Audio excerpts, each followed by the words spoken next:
अस्सलामुअलैकुम वरहमतुल्लाहि वबरकातुहू। Sunday comment box के एक नए एपिसोड के साथ मैं AM कासमी आप लोगों की खिदमत में हाजिर हूँ। मुझे उम्मीद है कि आप लोग खैर आफियत से होंगे। मैं अल्लाह ताला से दुआ करता हूँ कि अल्लाह ताला आप लोगों को अपने हिफ्ज़ व अमान में रखें। आज सोचा कि थोड़ा सा आउटडोर में संडे एपिसोड रिकॉर्ड किया जाए, क्योंकि लाइट भी नहीं आ रही थी और मौसम भी बड़ा अच्छा हो रहा था। तो हमने सोचा कि चलो यार इस ग्रीनरी में ही बैठ जाते हैं और यहीं बैठ के कुछ सवालों के जवाब आप लोगों को दिए जाएँ। चलिए सवालों का सिलसिला शुरू करते हैं। संडे के बाद संडे कब आ जाता है पता ही नहीं चलता है। वक्त इतनी तेज़ी के साथ गुज़र रहा है कि काम कुछ हो नहीं पा रहे हैं ज़िंदगी में, और वक्त तेज़ी के साथ गुज़रता चला जा रहा है। यकीनन ये हमारे अमाल की नहूसत है कि वक्त की बरकत ख़त्म होती चली जा रही है। इसीलिए जितना हो सके अल्लाह से वक्त में बरकत की भी दुआ मांगे, है ना। लेकिन वक्त की बरकत की दुआ तो वो मांगेंगे ना जो लोग वक्त को बर्बाद ना कर रहे हो। हम लोग तो आज वक्त को बर्बाद खुलेआम करते हैं। खुलेआम क्या करते हैं, सबको पता है कि हम लोग वक्त की बर्बादी कितनी कर रहे हैं। वक्त की बर्बादी ये बड़ी ख़तरनाक चीज़ है। हमारी दुनिया की नाकामी के लिए और आखिरत की नाकामी के लिए बहुत बड़ा जो सबब है वो वक्त की बर्बादी का है। अल्लाह ताला से दुआ है कि अल्लाह ताला हमें वक्त की कदर करने वाला बनाए। पहला सवाल जो पूछा है वो गुलनाज अंसारी ने पूछा है, और इन्होंने जो सवाल पूछा है वो बहुत अच्छा सवाल इन्होंने पूछा है। इन्होंने पूछा है कि ये कौन सी हदीस है कि एक औरत ने नबी अलैहिस्सलातु वस्सलाम से पूछा कि शौहर के हुकूक कितने हैं। तो नबी सल्लल्लाहु अलैहि वसल्लम ने जवाब दिया कि एक बीवी अगर शौहर के जिस्म पर जो दाने हों, उस दाने के अंदर जो पीप है और पीप के अंदर जो खून होता है उसे भी अगर अपनी ज़बान से चाट कर साफ़ करे फिर भी शौहर के हक़ अदा ना कर सकेगी। इस हदीस का मतलब क्या है? भाई मुझे नहीं पता ये हदीस कहाँ है। मैंने अपनी पूरी ज़िंदगी में ऐसी हदीस तो कोई नहीं पढ़ी है।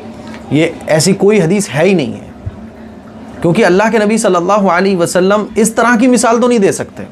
हुज़ूर अलैहिस्सलातु वस्सलाम ने ऐसी मिसालें तो दी हैं कि माँ बाप का हक़ अदा नहीं होगा अगर तुम माँ बाप को पीठ पर बिठा कर भी हज कराओ, लेकिन ऐसी मिसालें कि जिसमें कि वो पीप को भी कोई चाटे कि खून को भी कोई चाटे, ना ना ना ना जी, ऐसी कोई हदीस नहीं है।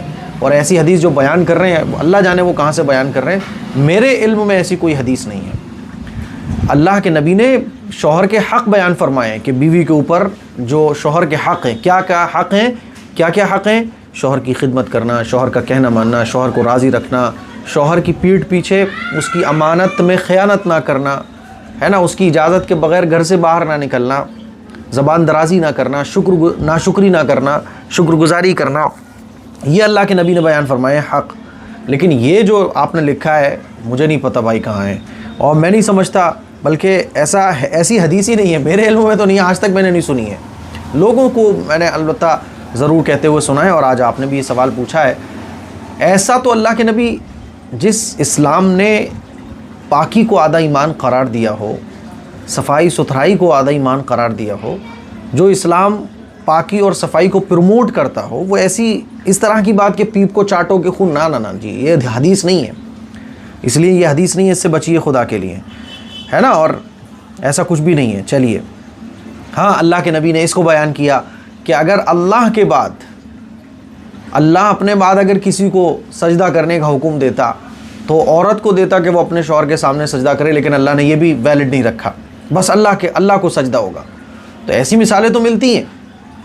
माँ बाप के लिए, माँ बाप के जो हक़ हैं औलाद पर, उसकी मिसालें अल्लाह के नबी ने बयान फरमाई है। ऐसी मिसालें नहीं बयान फरमाई, समझ रहे हो। तो इसलिए इस तरह की कोई हदीस नहीं है, और जो बयान कर रहा है भाई वही बताया कि ऐसी हदीस कहाँ से वो बयान कर रहा है।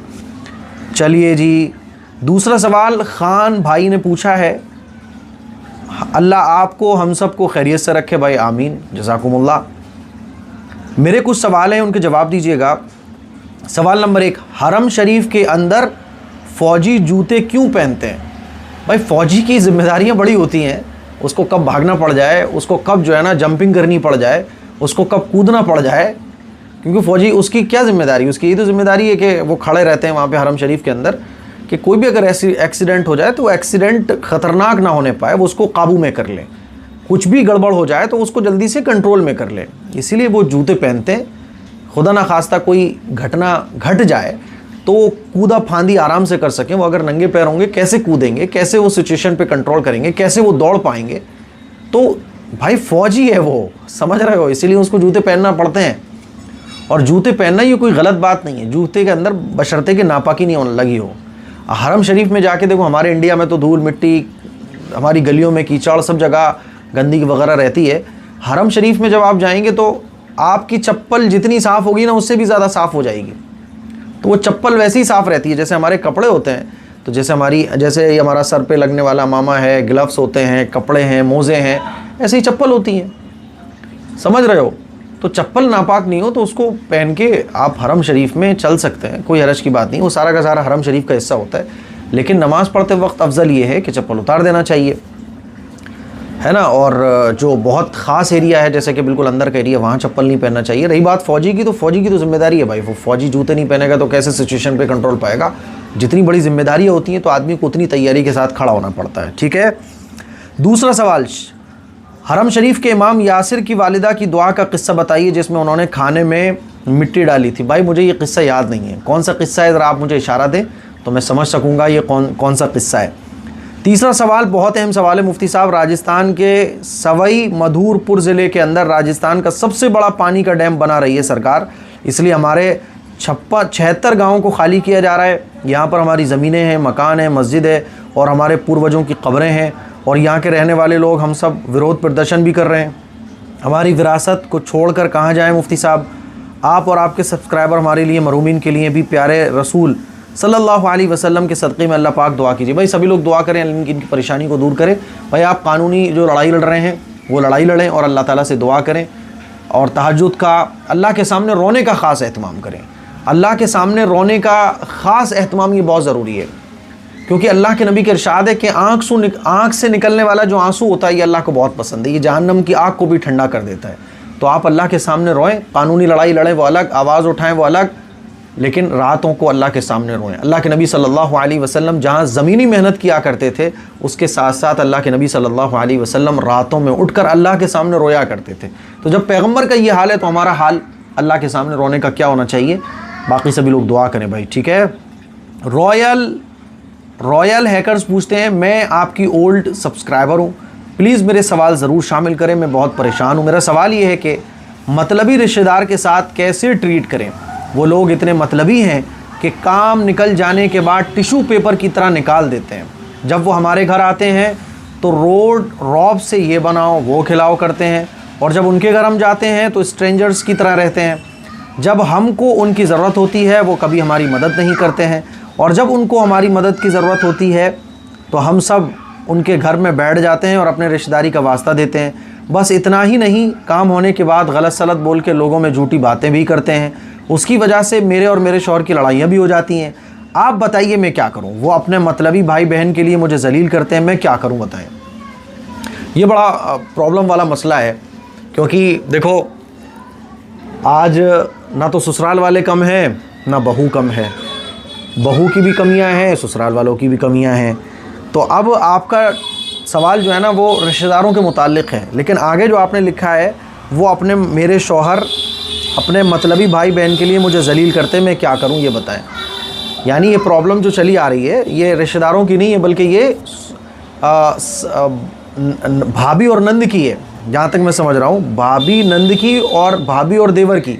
क्योंकि आपके जो शौहर हैं वो अपनी फैमिलीज़ के साथ कुछ अच्छा कर रहे होते हैं। तो देखो एक तो होता है नॉर्मल रिश्तेदारी का मसला, तो उसमें मैं मशवरा कुछ और देता हूँ।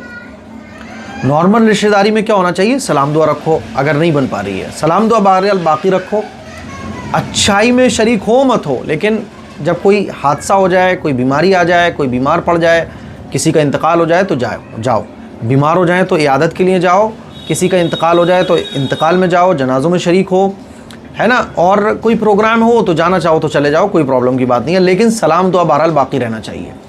लेकिन यहाँ जो सिचुएशन है वो दूसरी है। यहाँ जो सिचुएशन है आपकी वो ये है भाभी और नंद वाली, भाभी और देवर वाली, ससुराल और बहू का मसला है यहाँ। तो यहाँ तो मैं आपके शौहर को यही सजेस्ट करना चाहूँगा कि देखो, अब देखो क्या गलत है क्या सही है। हर बहू ये कहती है मैं बहुत अच्छी हूँ, हर ससुराल वाले ये बोलते हैं कि नहीं साहब हमारे से तो कोई गलती हो ही नहीं रही है। लेकिन गलतियाँ दोनों तरफ से हो रही होती हैं। हाँ ऐसा भी होता है कभी कभी, लेकिन अक्सर ऐसा होता है कि गलतियाँ दोनों तरफ से हो रही होती हैं। प्रॉब्लम हमारी क्या है कि हम आजकल एक बात भी सुनने को तैयार नहीं होते हैं। बर्दाश्त के मादे हमारे अंदर से ख़त्म हो गए, झुकना हमें आता नहीं है, खिदमत करने के जज्बे ख़त्म हो गए, है ना। और अल्लाह के लिए तो कोई कुछ करता नहीं है। पहली चीज़ शायद मैं समझता हूँ कि रिश्तेदारियों में आपस में झगड़ों के मसले ही ख़त्म हो जाए। हम ये देखना बंद कर दें कि हम किसी के लिए जो कर रहे हैं उसके बदले में आउटपुट हमें मिल रहा है कि नहीं मिल रहा है। आप आउटपुट लेना बंद कर दो। मान लीजिए मेरे रिश्तेदार हैं और उनके साथ मैं अच्छा कर रहा हूँ, तो अच्छा करते वक्त मेरे दिमाग में ये होता है कि इसके बदले में ये भी मेरे साथ ऐसे ही करेंगे। हमें उम्मीद ये होती है उनसे कि अब हमने इनके साथ बहुत अच्छा किया है, कल को जब हम इनके यहाँ जाएंगे तो हमारे साथ ये करेंगे। होता क्या है कि फिर जब हम उनके यहाँ जाते हैं तो हमने एक इमेजिनरी दुनिया में एक बना के रखा होता है अपना करैक्टर कि हमने इनके साथ ऐसा किया है, जब वहाँ जाएंगे तो हमारे साथ भी ऐसा होगा। लेकिन ऐसा वहाँ जाके होता नहीं है। अब यहाँ से अनबन शुरू होती है। जो काम करो रिश्तेदारों के साथ वो अल्लाह के लिए करो। किसी रिश्तेदार को अगर मैं खिला रहा हूँ, किसी की खिदमत कर रहा हूँ, तो इसलिए नहीं कर रहा हूँ कि वो अच्छा है मेरे लिए बुरा है। ना ना ना ना, मैं उसके साथ अच्छा हूँ इसलिए क्योंकि अल्लाह ने अच्छा होने का हुक्म दिया है। अल्लाह के नबी का इरशाद है कि ला यदखुलुल जन्नता कातिउन, रिश्तेदारी को तोड़ने वाला जन्नत में नहीं जाएगा। और रिश्तेदारी को तोड़ना, रिश्तेदारी को जोड़ना चाहिए। रिश्तेदारी को जोड़ने का मतलब ये नहीं है कि वो हमसे रखते हैं तो हम उनसे रखें, बल्कि रिश्तेदारी को जोड़ने का मतलब ये है कि सामने वाला हमसे तोड़ना चाह रहा है, फिर भी हम उससे जोड़ने की कोशिश कर रहे हैं। और जोड़ने की कोशिश ये नहीं होती है कि आप उनको दावत करें, आप उनके घर में घुसें, खूब घुसें। ना ना ना, जब बीमार हो जाए, जैसे मैंने कहा, सलाम दुआ रहना चाहिए, खैरियत है, बिल्कुल बातचीत बंद ना हो, बस ये होता है रिश्तेदारी को जोड़े रखना। तो जब हमारी मेंटलिटी ये बनेगी कि मैं जो कर रहा हूँ अल्लाह के लिए कर रहा हूँ, मैं अगर रिश्तेदार की दावत कर रहा हूँ अल्लाह मुझे अजर देगा, वो मेरी बुराई कर रहा है, किसी की बुराई करने से कोई बुरा नहीं होता है। व तुइज़्ज़ु मन तशा व तुज़िल्लु मन तशा, अल्लाह जिसको इज़्ज़त देना चाहे उसे कोई जलील नहीं कर सकता, और अल्लाह जिसको जलील करना चाहे उसे कोई इज़्ज़त नहीं दे सकता। किसी के बुराई करने से आप बुरे नहीं होते हो, ये बात दिमाग में घुसा लो अच्छे तरीके से। आपको अल्लाह इज़्ज़त देना चाहेगा तो आप जलील नहीं हो सकते। इसीलिए रिश्तेदारों के साथ अगर आप अच्छा कर रही हो, आप अच्छा कर रहे हो रिश्तेदारों के साथ, तो आप दुनिया में एक, बल्कि यूँ समझ लो कि अल्लाह के अलावा आप किसी से उम्मीद मत रखो। बीवी शौहर से उम्मीद ना रखे, शौहर बीवी से उम्मीद रखे। बहुत बड़ी बड़ी उम्मीद है, उम्मीद तो वैसे सबसे रखना चाहिए, थोड़ी बहुत बड़ी बड़ी उम्मीदें मत रखो। जैसे कि शौहर बीवी से ही उम्मीद रख रहा है, मेरी बीवी आएगी, मेरी बहुत खिदमत करेगी, जितनी करेगी अच्छा, अल्लाह का शुक्र है भाई, अल्लाह का शुक्र है। बीवी शौहर से ही उम्मीद ना रखे कि मेरा शौहर इतने मेरे खर्चे उठाएगा, जितना उठा रहा है अल्लाह का शुक्र है, शुक्रगुजारी। और अगर रिश्तेदारों के साथ आप कुछ कर रहे हो तो उसका मकसद अल्लाह की रज़ा होना चाहिए। मैं अगर रिश्तेदारों की दावत में 3 आइटम बनवा रहा हूँ तो मेहमान की मेहमान नवाज़ी करने पर अल्लाह अजर देता है, इसलिए मैं मेहमान नवाज़ी कर रहा हूँ। ये नहीं कि वो रिश्तेदार चूँकि उससे मेरी बनती नहीं है, वो घर आया तो मेरा मुँह बन गया। मैं तो ये सोच के उसकी खिदमत करूँगा, मेहमान है और ये मेहमान नवाज़ी पर अल्लाह अजर देता है, बस इसके लिए मेहमान नवाज़ी मैं इसकी कर रहा हूँ। रही बात ये कि देखो, अब शौहरों के सिलसिले में बोलना चाहूँगा कि मान लीजिए शौहर का भाई है, शौहर की बहन है, और उसकी आपकी बीवी के साथ नहीं बन रही है, तो बीवी को और ससुराल वालों को बिल्कुल ऐसे कर दो आप अलग अलग। अगर कभी आपकी बहन आती है, लड़ाई झगड़े भी होते हैं, अनबन भी होती है, तो अनबन हो रही है तो आप मना कर दो अपनी बहन से कि भाई आप मेरे घर आओ, मेरे इस कमरे तक आओ, मैं आपकी खर्चा उठाऊंगा, मैं आपका मेहमान नवाजी करूंगा। मेरी बीवी की चूँकि आपसे बनती नहीं है, आपकी मेरी बीवी से बनती नहीं है, इसीलिए बराए मेहरबानी बस सलाम दुआ रखो, बहुत ज़्यादा आने की ज़रूरत नहीं है। आप आओ घर पे, मेरे से मिलो, नीचे वाले फ्लोर पर रहो, ऊपर वाले फ्लोर पर रहो, कहीं भी रहो, लेकिन मेरी बीवी से अब क्या करें, नहीं बनती है। बीवी से भी बोल दो आपके भाई वो नहीं बनती है, तो मैं बोल दे रहा हूँ कि बस ठीक है आओ आप, लेकिन हमारे घर रुको, मैं खिलाऊँगा। क्योंकि शौहर के ऊपर है अपने घर वालों की जिम्मेदारी, उनकी मेहमान नवाजी। अगर बीवी मान लो बाई चांस अगर प्रॉब्लम हो रही है उससे और नहीं वो ठीक हो रही है, जैसे कि आपको हो रही है प्रॉब्लम, या मान लीजिए ससुराल वाले बुरे हैं, तो शौहर को चाहिए कि वो बीवी को अपने घर वालों को थोड़ा सा दूर कर दे कि भाई ठीक है, इतना जिस हद पे भी सलाम दुआ बाकी रह सकता हो उस हद तक आप फॉलो करो। आप मान लीजिए आप इतने क्लोज हो, प्रॉब्लम क्रिएट हो रही है तो इतने क्लोज हो जाओ, इतने दूर हो जाओ, इतनी दूर होने के बाद भी प्रॉब्लम क्रिएट हो रही है तो फिर इतने दूर हो जाओ। बहरहाल सलाम दुआ बाकी रहे, सलाम दुआ में फ़र्क नहीं आना चाहिए, मैं तो यही सजेस्ट करना चाहूँगा। लेकिन पहली वाली बात, ये मेरी फ़र्स्ट प्रायोरिटी रहेगी कि खिदमत की जाए अल्लाह की रज़ा के लिए, ठीक है। बाकी यही सॉल्यूशन है, इसके अलावा कोई सॉल्यूशन नहीं है। अल्लाह करे शौहर को मेरी ये बात आपके समझ आ जाए, है ना। क्योंकि देखो, हम ये नहीं कह सकते बीवी गलत है या साहब मेरे घर वाले सही हैं। गलतियाँ बहरहाल सभी की होती हैं। हाँ, ऐसा भी होता है बाज़ दफ़ा कि सारी गलतियाँ ससुराल वालों की होती हैं या सारी गलतियाँ बाज़ दफ़ा बीवी की होती हैं, लेकिन अब कैसे सिचुएशन को हैंडल किया जाएगा, ऐसे ही किया जाएगा। अल कुरान ये पूछते हैं अगला सवाल मुफ्ती साहब गलती से एक बार अल्लाह को और नबी को कुछ गलत ज़बान से बोल दिया था, अब तो यूं ही कंटिन्यू हो रही है ज़बान पे, अब तो यूं ही पता नहीं क्या करूं मुफ्ती साहब बताएं, अब मैं जहन्नमी हूं क्या? देखो अल्लाह बड़ा मेहरबान है, अल्लाह बड़ा गफ़ूर है, अल्लाह बड़ा रहीम है, अल्लाह हर गुनाह को माफ़ करने वाला है। अल्लाह तो ये कहता है कि बंदे तू तौबा कर ले, मरने से 1 मिनट पहले भी अगर कोई तौबा कर ले, गैर मुस्लिम भी तौबा कर ले, तो अल्लाह ताला उसको जहन्नम से निकाल कर जन्नत में डाल देता है। तो आप अपने इस गुनाह से तौबा करें, 2 रकात नमाज पढ़ें और खूब रो रो कर अल्लाह से दुआ करें, खूब गिड़गिड़ा कर अल्लाह के सामने दुआ करें, है ना। और आइंदा इन चीज़ों से बचें, ये बड़ी ख़तरनाक चीज़ें, तो खूब अल्लाह से गिड़गिड़ा कर दुआ करें। और अगर ये चीज़ें बार बार आपसे रिपीट हो जाती हैं, बाद में आप शर्मिंदा होते हो, तो रोज़ाना अल्लाह से दुआ करो। जब भी कोई ऐसी चीज़ हो जाए फ़ौरन अल्लाह से तौबा करो, इंशाअल्लाह अल्लाह ताला आपको इस गुनाह से रोक लेगा। ज़यान खान पूछते हैं, आज तक मेरा कमेंट नहीं लिया गया, मैं गुस्से से कमेंट करना भी छोड़ दी थी। अरे भाई इतना गुस्सा, लेकिन बहुत परेशान हूँ और अल्लाह पाक पर यकीन रखते हुए मैं कमेंट कर रही हूँ। मेरे गाँव में 2 लेडीज़ हैं जिसके बारे में पूरे गाँव वाले का कहना है कि वो डायन है। हम लोगों का उन लोगों से कोई ताल्लुक़ नहीं है, बट मैं कई बार ख्वाब में देखती हूँ कि मुझे नुकसान पहुँचाने की कोशिश कर रही हैं। मैं क्या करूँ, मैं ख़ुद को उससे कैसे बचाऊँ? प्लीज़, घर वालों का कहना है कि तावीज़ दिलवा दें, प्लीज़ आप बताएं। देखो कोई डायन वायन नहीं होता है। एक बात अपने दिमाग में अच्छे तरीके से बिठा लीजिए। वो बात कौन सी है? वो बात ये है कि अल्लाह जिसको नुकसान पहुँचाना चाहे उसको ही नुकसान पहुँचता है।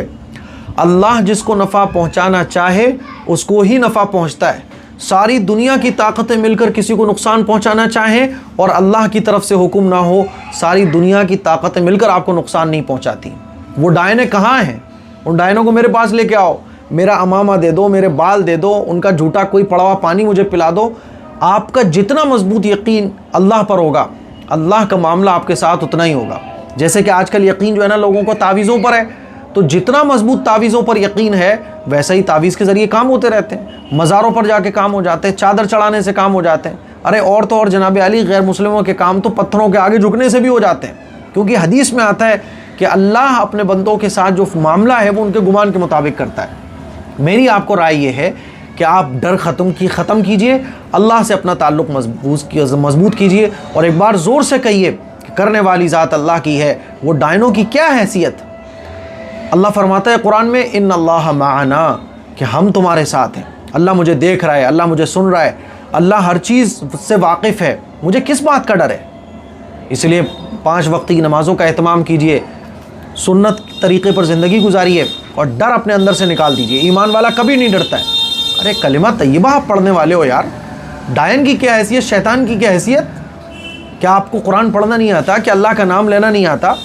जब भी ऐसा डर लगे तो कहिए ज़ोर से, अल्लाह मेरे साथ है, मुझे कोई डरने की ज़रूरत नहीं, अल्लाह मेरे साथ है, अल्लाह मेरी हिफाजत करने वाला है, मुझे कोई नुकसान नहीं पहुंचा सकता अल्लाह के हुक्म के बगैर। इस यकीन के साथ आप ज़िंदगी गुजारो, इंशाअल्लाह कोई आपका कुछ नहीं बिगाड़ पाएगा। समझ आ रही है बात? तो ये 2 लेडीज़ जो डायन है, जादू वगैरह करते हैं, कोई डरने की ज़रूरत नहीं। जादूगरों की क्या हैसियत? मूसा अलैहिस्सलाम के सामने कितने बड़े बड़े जादूगर आए थे। ये तमाम पैगम्बरों के वाक़यात हमें ये बताते हैं कि पैगम्बरों के जैसे ही तो हमें अपना ईमान बनाना है मेरे भाई, तो इसलिए डरने की बिल्कुल ज़रूरत नहीं है। तो ये जो ख्वाब आप देखती हो, डर दूर कर दो, इंशाअल्लाह सब ख़त्म हो जाएगा। समझ रहे हो? जादू ये शैतान का असर होता है और ईमान वाले के साथ अल्लाह की ताकत होती है, वो नहीं डरता किसी से। इसीलिए डर को ख़त्म करो, कोई तावीज़ की ज़रूरत नहीं, किसी के पास जाने की ज़रूरत नहीं। बस जो मैंने कहा इस बातों को दिमाग में बिठा लो, इंशाअल्लाह आपको कोई डर वर नहीं लगेगा। चलो सब आपसे डरने लगेंगे। जो शख्स अल्लाह से डरता है फिर वो दुनिया में किसी से नहीं डरता, और जो अल्लाह से नहीं डरता दुनिया में फिर वो सबसे डरता है। छिपकली से डरेगा, बिल्ली से डरेगा, तावीज़ घर में निकाला है उनसे डरेगा। और ईमान वाला जो होता है वो कहता है अल्लाह के अलावा मुझे किससे डर। ठीक है, चलो। समरीन अंसारी पूछ रही हैं, जब कोई हज या उम्रा करने जाता है तो क्या वहाँ से सभी के लिए तोहफे लाना ज़रूरी है? हाँ, ये एक बड़ा मसला हो गया है, एक रिवाज बन गया है कि जो भी उम्रा करने जाएगा तो वो सबके लिए तोहफे लेके आता है। ऐसा कोई ज़रूरी नहीं है। मैं जब पहला उम्रा करने गया था तो थोड़ी बहुत चीज़ें लाया। जब मैं दूसरा उम्रा करने गया अपनी फ़ैमिली के साथ तो अहलिया कहने लगी कि जो तोहफे वोफे तो लेके जाना चाहिए ना। ठीक है, आप मुझे ज़रूरत नहीं है। मैंने पहले उम्रे में ही बिल्कुल ख़त्म कर दिया था कि कोई तोहफ़ा वोफ़ा नहीं। क्योंकि रस्म रिवाज। भाई मैं इबादत नमाज़ पढ़ने जाता हूँ कि नमाज़ पढ़ के मैं वापस आता हूँ कि तोहफ़ा लेके आता हूँ, हालांकि उम्रा करना तो सुन्नत है, नमाज़ पढ़ना फ़र्ज़ है। तो उम्रा करना एक सुन्नत है, सुन्नत है। आपके पास पैसा है एक्स्ट्रा है तो तोहफ़े ताइफ तो आप नॉर्मल भी दे सकते हो, कोई उम्रे और हज से वापस आने पर देना ज़रूरी नहीं है। तोहफ़े देना तो वैसे भी सुन्नत है। और हज और उम्रे पर जो लोग जाते हैं तो वो रस्मन कह रहे हैं, लोग क्या कहेंगे यार, लोग क्या कहेंगे, उम्रे पे गए हज पे गए कुछ लेके नहीं आए, तो एक रस्मन ये तोहफ़े दिए जाते हैं। बाकी तोहफ़े तो आप उम्रे पे जाओ हज पे ना भी जाओ तब भी आप तोहफ़े दे सकते हो, तोहफ़े देना सुन्नत है। तो ये एक रस्मन होते हैं, इस पर आपके पास अगर इतना पैसा है आप ला सकते हो तो कोई बात नहीं है, लेके आओ, देना चाहिए तोहफ़े वगैरह, लेकिन ये कोई ज़रूरी नहीं है। जेब अगर बजट नहीं है आपका तो कोई ज़रूरी नहीं है आपको, ठीक है। चलिए, सबसे अच्छा तोहफ़ा होता है हज उम्रे पे जा रहे हो, खजूर लेके आओ, खजूर और पानी, बस बच्चों को भी वही दो, खजूर और पानी, है ना। कुछ चीज़ मिल जाए, मैं बोल रहा हूँ कि आपका जितना बजट हो, नहीं है बजट कोई ज़रूरी नहीं है तोहफ़े वगैरह लाने की, कोई ज़रूरत नहीं है, सिर्फ रस्म व रिवाज हैं ये। अल्फिया ख़ान पूछती हैं, मुफ्ती साहब मेरे कुछ सवाल हैं, पायल और चूड़ी की आवाज़ से क्या नमाज नहीं होती है? पायल और चूड़ी की आवाज़ से नमाज हो जाती है, इस किसने कहा कि नमाज नहीं होती, नमाज हो जाती है। नंबर 2, क्या घर में 1-2 घुंघरू वाली पायल पहन सकती हैं? देखो, औरतें अपने महरम के साथ, जैसे कि बीवी अपने शौहर के, आपका फ्लोर है, आपको आज कहीं बाहर नहीं जाना है, तो आप अपने घर में रहते हुए तो कुछ भी पहन सकती हो, इसमें इस्लाम ने कोई पाबंदी नहीं लगाई है, आप जो चाहें वो पहन सकती हैं घर में रहते हुए। नंबर 3, गुनाह की माफ़ी मांगने के बाद भी क्या आखिरत में इसकी सज़ा मिलेगी? नहीं, गुनाह की आपने माफ़ी मांग ली, सच्ची पक्की तौबा कर ली तो आखिरत में भी ये गुनाह माफ़ हो जाएगा, पता भी नहीं चलेगा किसी को। नंबर 4, लॉन्ग फ्रॉक में जीन्स पहनने से क्या नमाज हो जाएगी? जिसमें पूरी बॉडी कवर हो, जीन्स से पैरों को ठंडी कम लगती है। घर में रहते तो आप जीन्स भी पहन लो, कुछ भी पहन लो, डजंट मैटर, और नमाज भी हो जाती है। आपने लॉन्ग फ्रॉक पहन के रखी हुई है तो आपकी नमाज हो जाएगी, नमाज में कोई फ़र्क नहीं आएगा। घर में तो देखो, घर में तो आप कुछ भी पहन लो ना, घर से बाहर जा रही हो तो बुर्क़े में जाओ, लेकिन फिर भी कुछ ड्रेसेस जो मुहज़्ज़ब होती हैं, जिनसे आपकी पूरी बॉडी कवर हो जाती है, जैसे जीन्स आपने पहनी हुई है, उसके ऊपर पूरी फ़्रॉक पहनी हुई है, तो फ़्रॉक इतनी होना चाहिए जीन्स नज़र ना आए, क्योंकि जीन्स जो है ना एक अच्छा लिबास नहीं है, ये शरीफों का लिबास नहीं कहलाता जीन्स वीन्स। लिबास में भी 2 कैटेगरी हैं, एक तो लिबास में ड्रेसेस में वो कैटेगरी हैं जो शरीफों की ड्रेसेस कहलाती हैं, यानी जिन ड्रेसेस को पहन के शराफत झलकती है, जैसे हमारा कुर्ता पजामा है, ये जुब्बा है, कुर्ता पजामा है, तो एक तो होता है शरीफों वाला कुर्ता पजामा। शरीफों वाला कुर्ता पजामा कौन सा होता है कि वाइट है, प्लेन है एकदम, और एक होता है थोड़ा सा नालायकों वाला, यानी है तो वो कुर्ता पजामा पूरी इस्लामिक ड्रेस है, लेकिन उसमें कढ़ाई हो गई, यहाँ वो सितारे जड़े हुए हैं, यहाँ सितारे जड़े हुए हैं। तो कुछ ड्रेसेस शरीफों की होती हैं, कुछ ड्रेसेस शरीफों की कैटेगरी से आके थोड़ी सी नीचे आ जाती हैं, यानी शरीफ लोग उसको पसंद नहीं करते, तो इस्लाम में वो ड्रेसेस पसंदीदा नहीं है, जायज़ हैं लेकिन पसंदीदा नहीं है। जैसे कि आपने जीन्स पहनी हुई है, फिर उसके ऊपर आपने फ़्रॉक पहनी हुई है, ठीक है जायज़ है, लेकिन ये इस्लाम में पसंदीदा नहीं है, क्योंकि जीन्स जो है ना एक अच्छे लोगों का लिबास नहीं है। बाकी घर में आप कुछ भी पहन सकते हो।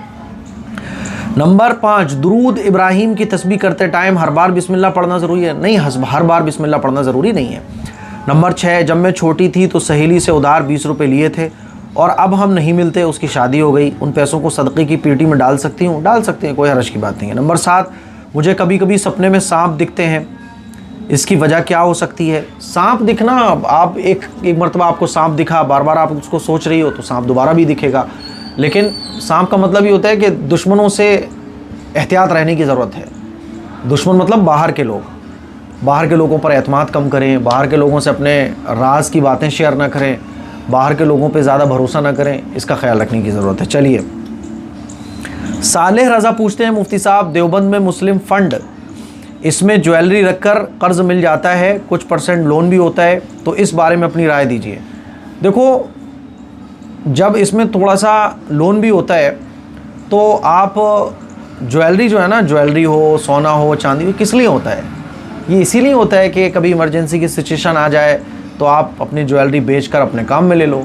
तो मैं तो यही कहना चाहूँगा कि सूद लेने से बचें, लोन से बचें, जितना हो सके बचें। अल्लाह ने सूद और लोन में बरकत नहीं रखी है। आपके पास सोना है और आपको ज़रूरत पड़ रही है पैसों की, तो सोने को बेच दो आप, कोई मसला नहीं है, लेकिन सूद से बचने की कोशिश करो, ठीक है। चलिए, समरीन अंसारी ने पूछा है, जैसे औरतें शादियों में या किसी के घर पर जाती हैं तो वो सर पर दुपट्टा इस तरह रखती हैं कि उन्हें पूरे बाल कवर नहीं होते, तो क्या ऐसे में उन औरतों को गुनाह मिलेगा, या फिर औरतों को ऐसे दुपट्टे या हिजाब ओढ़ना चाहिए कि बिल्कुल भी बाल ना दिखें?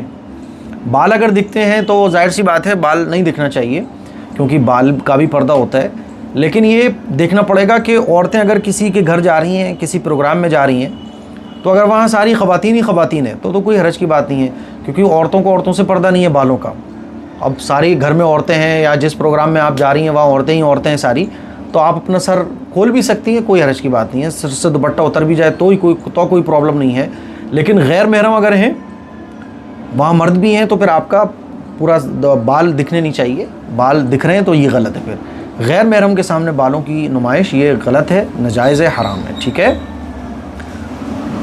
तो आप फिर दुपट्टा और हिजाब अच्छे से ओढ़िए। एस के अफरोज़ ये पूछते हैं, आपका इंट्रोडक्शन दीजिए, आपका पूरा नाम, आपकी एज, आपने कौन से मदरसे से तालीम हासिल की, आप कहाँ रहते हो, आप कौन सी मस्जिद के इमाम हो, आपने यूट्यूब पे कैसे आए। ये है बड़ा इंपॉर्टेंट क्वेश्चन, क्योंकि शायद 1-1.5 साल से मैंने अपने बारे में कोई वीडियो रिकॉर्ड नहीं की है कि मैं कहाँ रहता हूँ, मेरा नाम क्या है और AM कासमी मुझे क्यों कहते हैं। तो जो नए हमारे सब्सक्राइबर्स और फॉलोअर्स हैं उनको शायद नहीं पता। देखो, मेरा जो पूरा नाम है वो है अमीर मुआविया। साहबी रसूल थे अमीर मुआविया रज़ी अल्लाह तआला अन्हु, तो उनके नाम पर है अमीर मुआविया। लोग आम तौर पर इस नाम को ले नहीं पाते थे अमीर मुआविया, क्योंकि इल्म आजकल नहीं है तो लेने में बड़ी दिक्कत आती थी। तो मैंने उसको शॉर्ट कर दिया AM कासमी। कासमी ये मेरा एक टाइटल है, और कासमी मुझे इसलिए बोला जाता है क्योंकि मैं दारुल से पढ़कर, दारुल सहारनपुर, दारुल देवबंद से पढ़कर मैं फ़ारिग हुआ हूँ। तो वहाँ जो लोग फ़ारिग होते हैं उनको कासमी कहा जाता है, तो इसलिए मेरे नाम के आगे लगा है कासमी। ठीक है, अब मैं कहाँ रहता हूँ? मैं UP के ज़िला फ़िरोज़ाबाद में रहता हूँ। और फ़िरोज़ाबाद ये आगरा से, आप जब लखनऊ की साइड से आएंगे तो आगरा से पीछे ही पड़ जाएगा 40 किलोमीटर, और अगर आप दिल्ली की साइड से आएंगे तो आगरा से 40 किलोमीटर आगे पड़ेगा।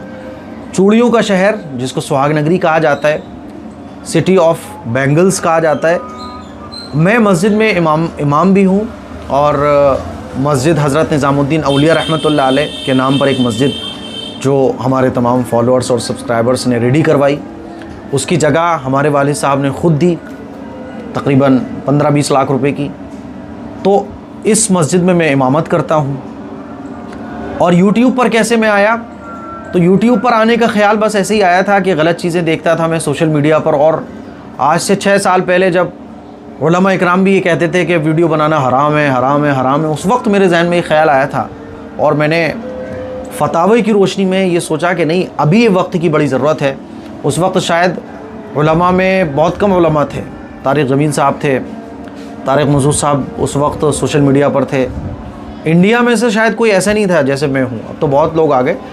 तो उस वक्त मेरे जहन में ये था कि नहीं यार, 10 साल बाद बहुत बड़ा फितना होगा, इसीलिए अभी से सोशल मीडिया पे काम करने की ज़रूरत है। तो कुछ फ़िक्रों के साथ मैं सोशल मीडिया पर आया, और अल्लाह का शुक्र है कि आज 30 लाख से ज़्यादा हमारे इस चैनल पर फॉलोअर्स हैं। ये अल्लाह का बड़ा फ़ज़ल है। तो यूट्यूब पे आने की कहानी तो ये है।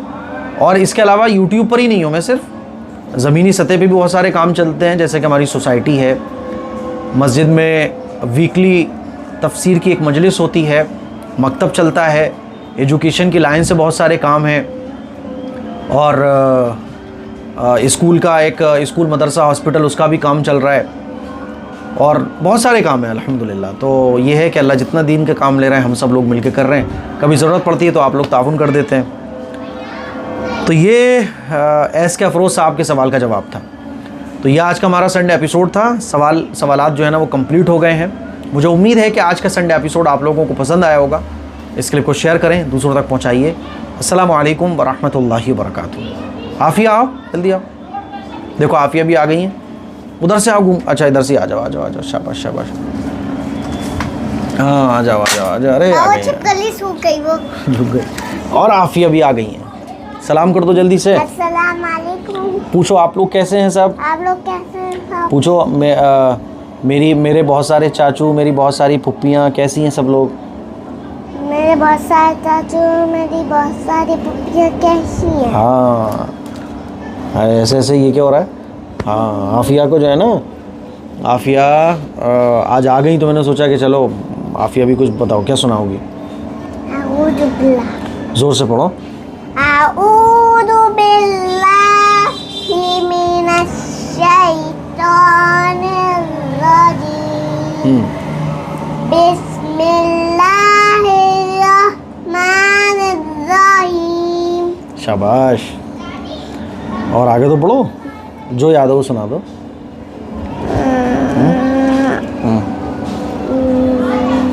चलो कोई बात नहीं। आप लोग आफिया के लिए भी दुआ करें और तमाम बच्चों के लिए दुआ करें कि अल्लाह ताला हमारे बच्चों को हमारी आँखों की ठंडक बनाए और अल्लाह ताला हमारे बच्चों को दीन के लिए, दुनिया के लिए और आखिरत के लिए कबूल फरमाए। हमारे बच्चों को हमारी निजात के ज़रिए बनाए और अपने बच्चों पर जितना हो सके मेहनत भी करें, ख़ास तौर पर दीन से मुताल्लिक़ मेहनत करें। ये फ़ितनों फसाद का ज़माना है, इतने फ़ितने हैं, कदम कदम पर फ़ितने हैं। तो फ़र्स्ट प्रायोरिटी, फ़र्स्ट चीज़ जो हमारे लिए होना चाहिए हमारे बच्चों के लिए, वो दीन और ईमान की हिफाजत। पढ़ाई में कंप्रोमाइज़ बिल्कुल मत कीजिए, लेकिन पढ़ाई में कंप्रोमाइज़ के नाम पर ईमान के साथ सौदा और दीन इस्लाम के साथ समझौता ये भी नहीं होना चाहिए।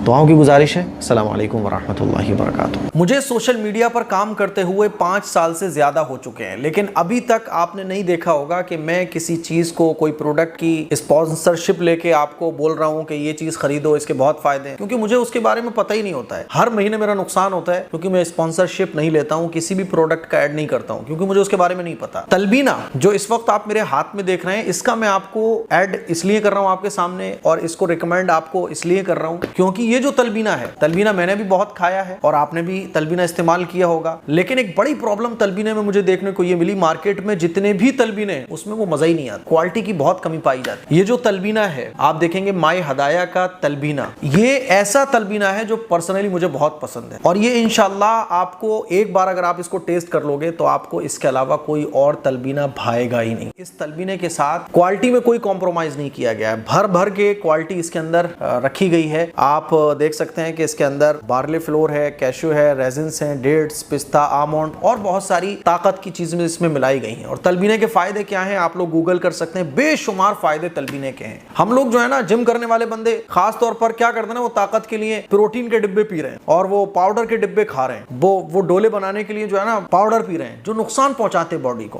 ताकत के लिए आप तलबीना खा सकते हैं, जिस्म में कमजोरी है आप इस तलबीने को यूज कर सकते हैं। उठते बैठते आंखों में अंधेरा आ जाता है, दिल की बीमारियों को दूर करने के लिए और वजन को कम करने के लिए, जिस्म को सेहतमंद रखने के लिए, कमजोरी को दूर करने के लिए बेशुमार फायदों में तलबीना फायदा पहुंचाता है। अल्लाह के नबी सल्लल्लाहु अलैहि वसल्लम के जमाने में तलबीने को बहुत पसंद भी किया जाता था, इसीलिए आप एक बार इस तलबीने को जरूर ट्राई कीजिएगा। मैं आपको गारंटी दे रहा हूं कि यह तलबीना आपको बहुत पसंद आने वाला है। ऑर्डर करने के लिए आप इस नंबर पर भी जा सकते हैं और वेबसाइट myhadaya.in, इस वेबसाइट पर भी आप विजिट कर सकते हैं। मैं आपको फिर बोल रहा हूं कि इस तलबीने को यूज करने के बाद, क्योंकि मैं इसको पर्सनली यूज कर रहा हूं, इस तलबीने को यूज करने के बाद आपको कोई और तलबीना पसंद नहीं आएगा, इतना इसके अंदर आपको क्वालिटी वाइज आइटम देखने को मिलने वाला है। तो ऑर्डर कीजिए अभी, दुआओं की गुजारिश है, और इसको रिकमेंड भी कीजिए। और जो लोकल चीजें हैं इधर उधर की जो पाउडर वगैरह से बनती हैं, ये देसी आइटम है, इसको इस्तेमाल कीजिए ताकि जेन्युइन फायदा, जो रियल फायदा है वो आपकी बॉडी को मिल सके। अस्सलाम वालेकुम वरहमतुल्लाहि वबरकातुहू।